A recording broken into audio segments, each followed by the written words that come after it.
I ended up not getting out here last night to clean up my mess. I just did some good quality family time. Went to the park with the kiddo and the wife. But anyway, I'm going to get back to this car today. There's still plenty to do on it, but because I didn't clean last night, the first part of my morning is going to involve a lot of cleaning. So I'm going to go ahead and start doing that.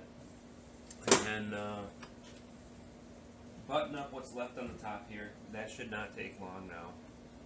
You gotta get the alternator on, obviously, and a couple of pipes. I might mount the air-to-air exchanger. The customer wants me to go ahead and fix the AC, but we can't get a part until next week. So I'm gonna prepare it for that and let the car hopefully go this weekend. If all goes as planned, I think I can have this done today, officially. Now, I'm just gonna save that for last because I can always do that later. That's what it was, but or where it was. But I have that. I'm gonna install that. That goes right there, right between the red and the power steering pump. So I'm gonna put that on. I got this pipe I gotta put on. Put the alternator on, which is sitting over on that bench, right in the center of the screen there. And then get these wires in after I check the spark plugs. The customer asked me to do a little check on the spark plugs, so I'll do that.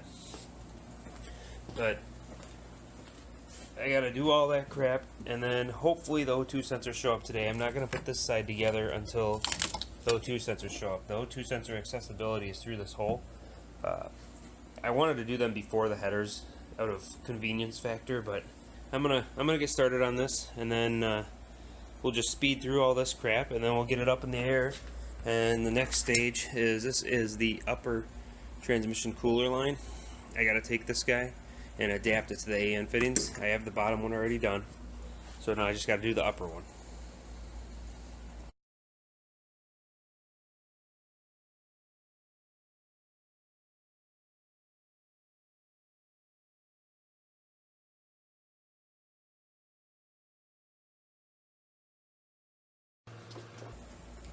Okay, so this is the connector for the O2 sensor on the driver's side. This one was melted against the exhaust, and it's pretty damaged here. I pulled the seal off and I cleaned up there's a little bit of plastic that was melted and like forming over the seal here. So I took that and I cut it off of there. Now what I'm going to do before I put the seal on is take a little bit of this JB Quick and just patch up this connector as best I can. The wires aren't damaged yet. I can see a small amount of metal right there through the plastic. I'll give you a look at that quick. So you see that little spot right there. So you can see it through there. So I'm going to take that JB, I'm going to like run it over here, smooth it out as best I can. This is obviously melted to this. This connector will never be taken apart again. But I believe it'll still work okay. You can see the end of it's still in good shape. So I'm going to go ahead and patch that up. So I decided to start showing you guys when I'm doing these little things rather than ignoring them on the video, and trying to make what I say a little bit shorter, to try and shorten the videos instead. So I figured you guys might be interested in some things like this. So I smeared it on there. The first thing I do after I smear it on there is I clean up this little I'm going to keep it here just to let it start to get hardened up. And once it starts hardening up, you can see I have it at a certain angle. I do that because the stuff, it actually like flows a little bit. If I were to just set it outside at any random angle, it might start to drip off to one side in a direction I don't want it to. I'm going to check on this a couple of times in the next couple minutes here and make sure it stays where I want it. And then once I know it's going to stay where it is, I'm going to take it outside. I'm going to leave this right here, and later on I'm going to check it, and this is going to be my indication of how cured it is.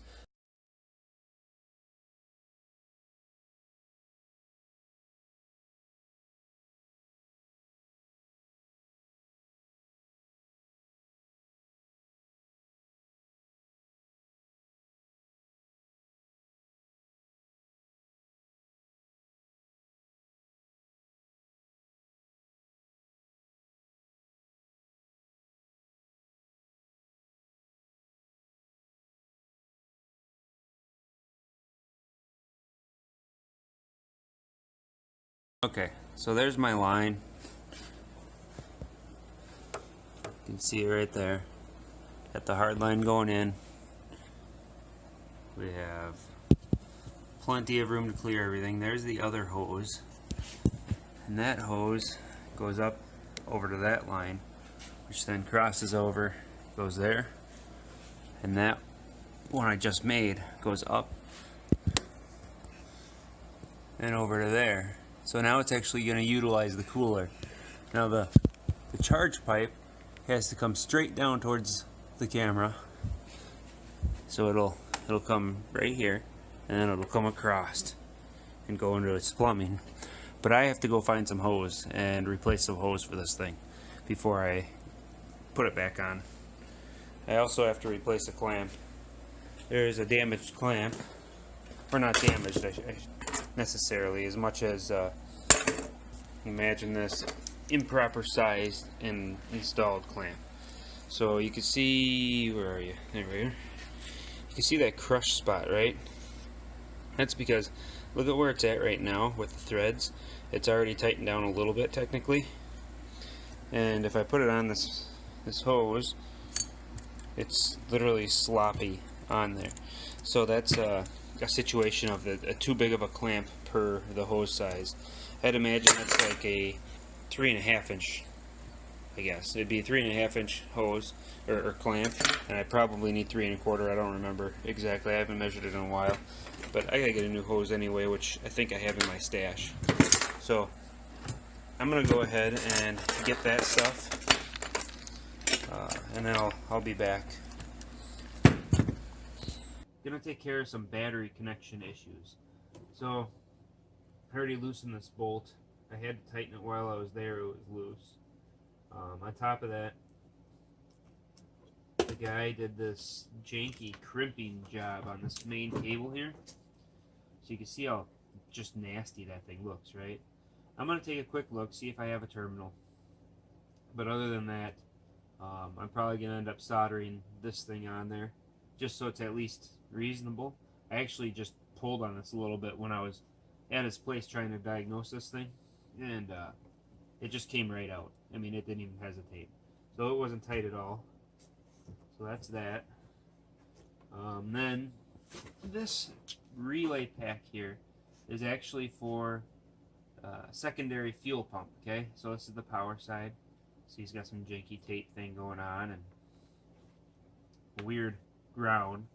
So you got the two grounds going to these two mounting spots, and then he's got a separate ground going off of that. It'll work, so I guess I'll leave it, but that's kind of goofy. This guy here, it's not coming apart. It obviously works, so I'll leave that. It's probably taped up and twisted pretty good, but this one is the one I'm concerned about. It's just a quick twist tape, or twist job. There's nothing protecting it, and didn't take much to undo. So I'm gonna get a piece of heat shrink tubing and properly connect this one. So we'll do that quick. Oh, that's nice. That one was barely even a wire. So I'm gonna go grab a couple tools, and I got some here already that I knew I would need, and we'll go ahead and go forward with that. These are for that second fuel pump, like I said. This wire goes all the way to the front to a hob switch. So basically, once it reaches a certain amount of pressure, this gets power. This is how he has it set up. I like to ground them, but he has it so it sets it up for power. So once it gets enough boost, it powers that wire, goes into these, activates the relays, and then these send power to the fuel pump through this one, because this is the positive and this is the fuel pump apparently. So he's got quite a heavy wire going to those, which is good. At least he didn't do too light of a wire. So I'll go ahead and grab that stuff. Okay, so I didn't have one of the fancy battery terminals like I wanted, so I'm just gonna go ahead and fix this. I did have one of these terminals, but I don't know. I gotta think about that. I don't know if it's worth it or not. I mean, it would look nicer, but I guess I could just heat shrink it. As long as it's soldered, it'll still have a good connection. So I'm probably just gonna solder that. The heck with it. Too much work otherwise. So yeah, I'll get started here and watch the process.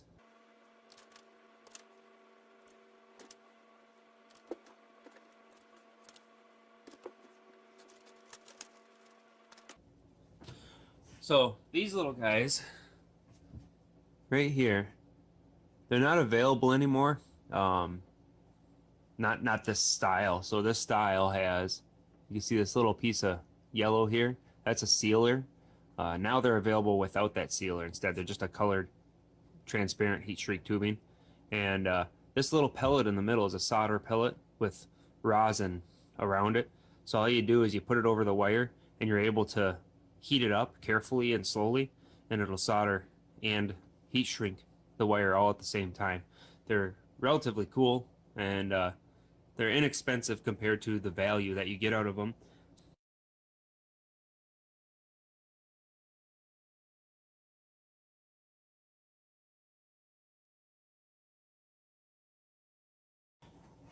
Now I'll show you that in a little bit, but I'm going to solder this while the torch is going.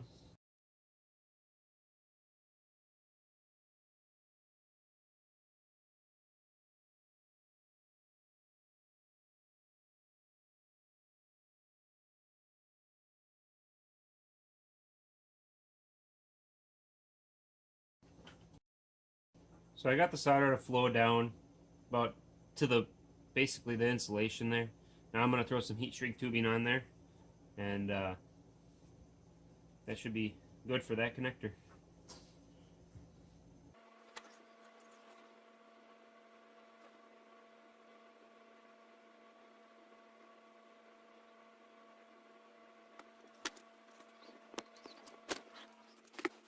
Okay, so here's that one. Looking okay.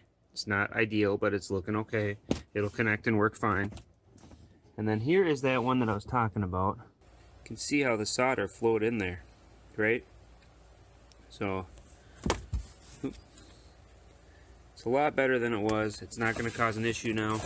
You just got to tuck it in there, attach that ground, or not ground, power. So I'll go ahead and hook that back up, and that'll finalize this whole scenario.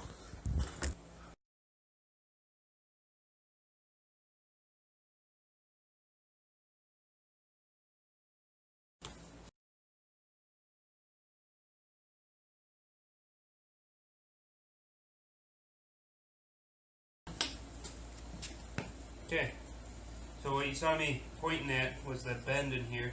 I showed it in an earlier video. I just straightened it out quick. Look down the pipe there. It's nice and straight now.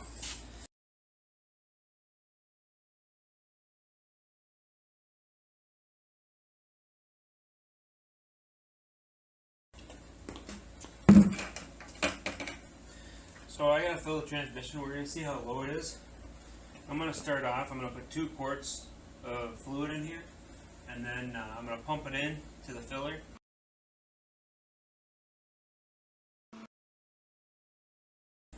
So I've got this little stream coming out of this thing. That's all you want, just a little bit of a stream. Well, I'm hoping you can see that. I don't know. It's pretty small. See how it runs on the towel there? So just a little bit of a stream. Really fine stream. That's all you want. And you put the plug back in it if you can find the dang plug. At 2 quarts, so I used half of a quart to top off the system, so it wasn't too horribly low. These things don't require that much fluid, I don't believe, but either way, half a quart wasn't going to make it break down. It just might have reduced the life of the transmission by a little bit. Now I just got the valve open, and I'm just putting it right back in the container I took it out of.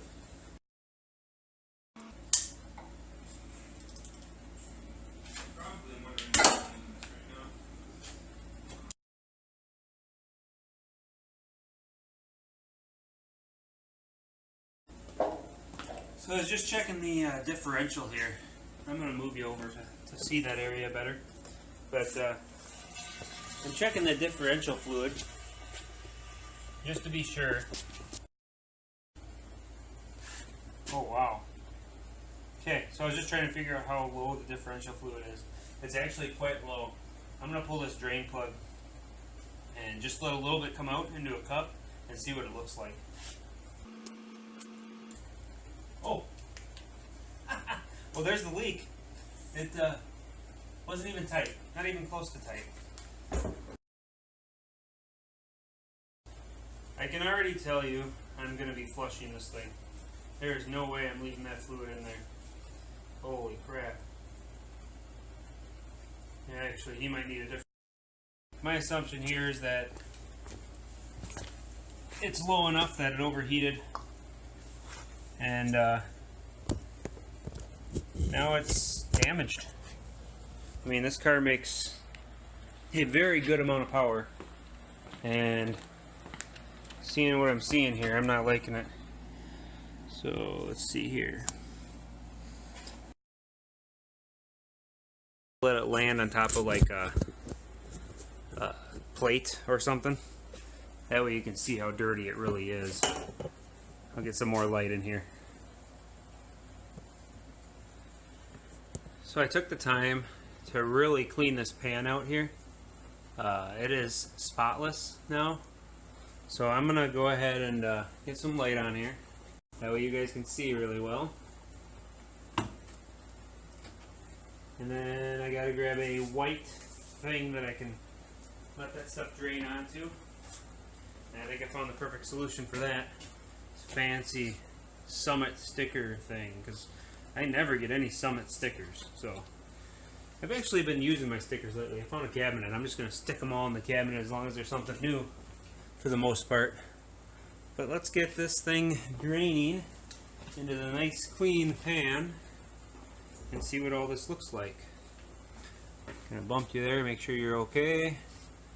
You are, and you'll be able to see that as long as I stay down there. Okay, look at the color of that. That is some dark, dark stuff. Oh, and I can see the shine of the metal. In fact, look at my finger. That is just nasty. I'm gonna get the light to shine on that better for you. In fact, I'm gonna set this down here. I don't know how well you can see that, but ooh, it is gritty. Oh my gosh, it's so gritty. That is differential fluid. Super gritty differential fluid. My hands were smooth and somewhat clean. Oh, gross. I'm gonna get you guys looking in this pan quick here so you can see what I see. Get you a little bit closer view. That is not very much fluid at all. That thing was lower than it looked.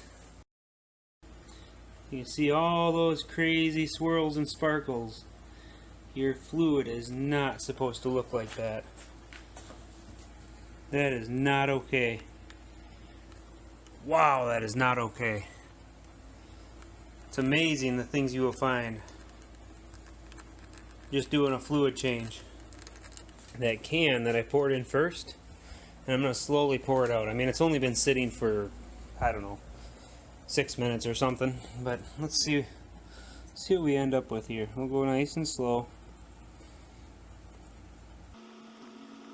See all the nasty brass, and that looks like gear brass almost, but and steel, the gray coming out of there. That gray was, yeah, that's pretty gross. Nice and slow. Ooh, that's not cool.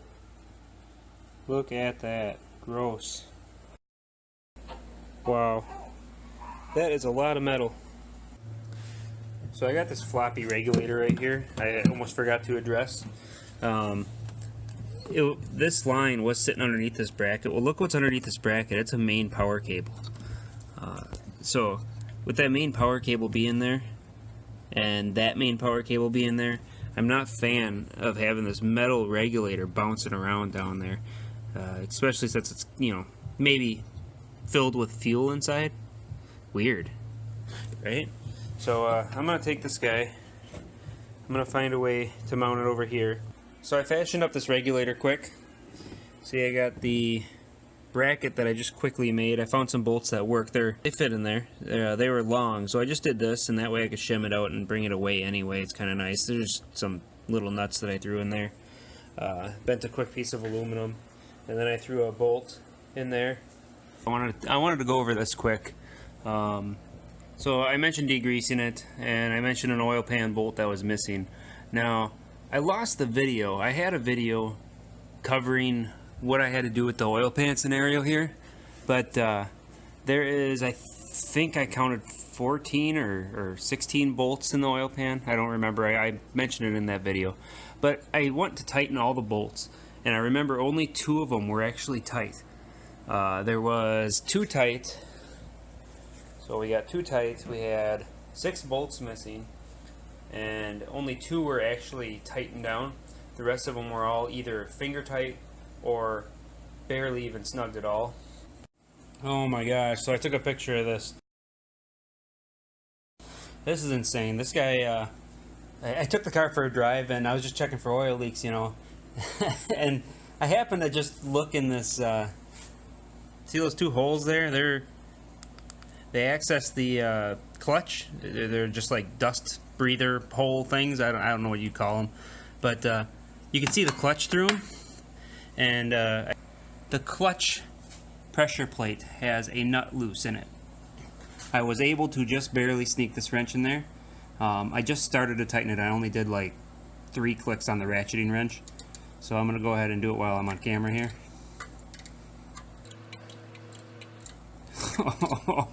Oh no. Come on.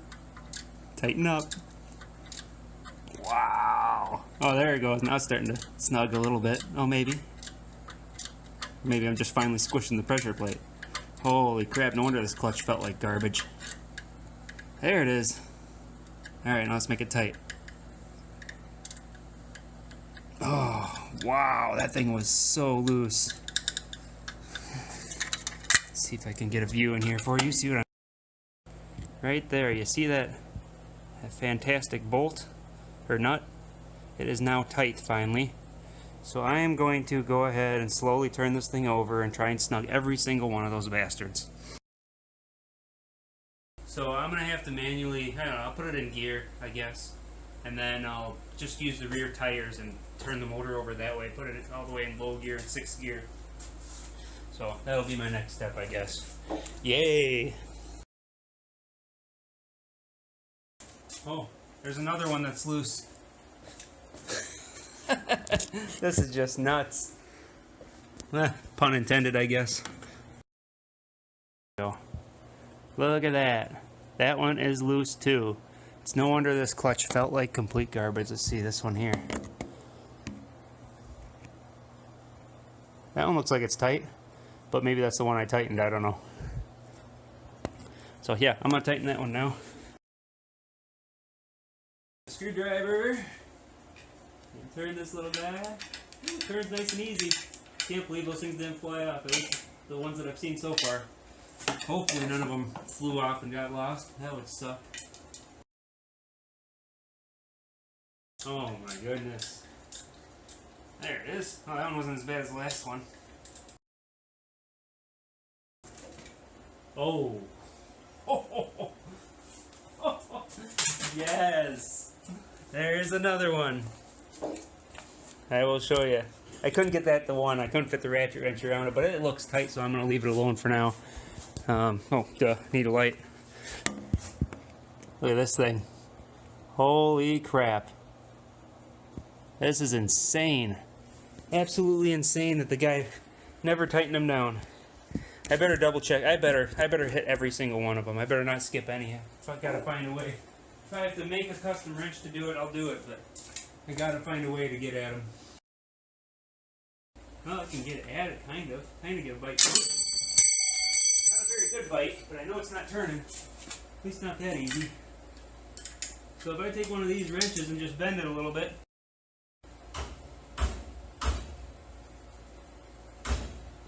Alright, put it in the vise. Hit it a couple times with a rubber mallet. Let's see.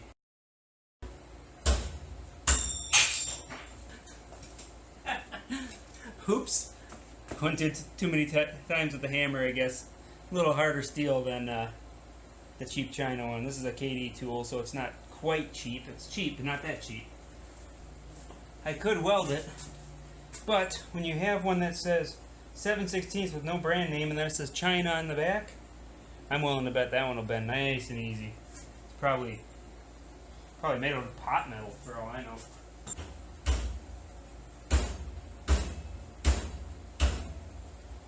Oh yeah, that bends easy.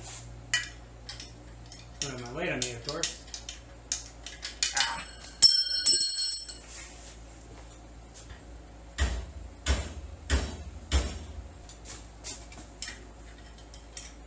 There it is, perfect. Oh, it is a little bit loose, so I'll tighten it up some. There we go. Okay, now on to the next one that's way loose.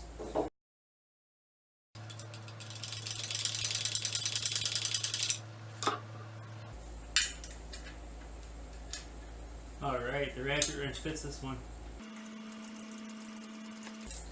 That's not at all loose, right?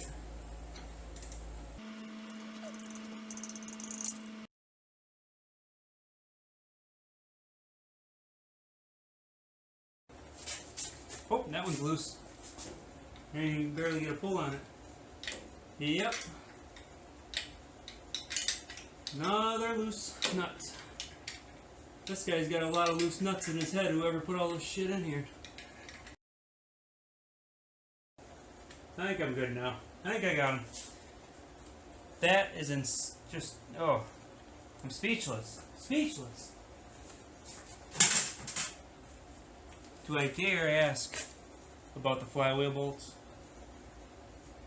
Is there a way to check that? Not really.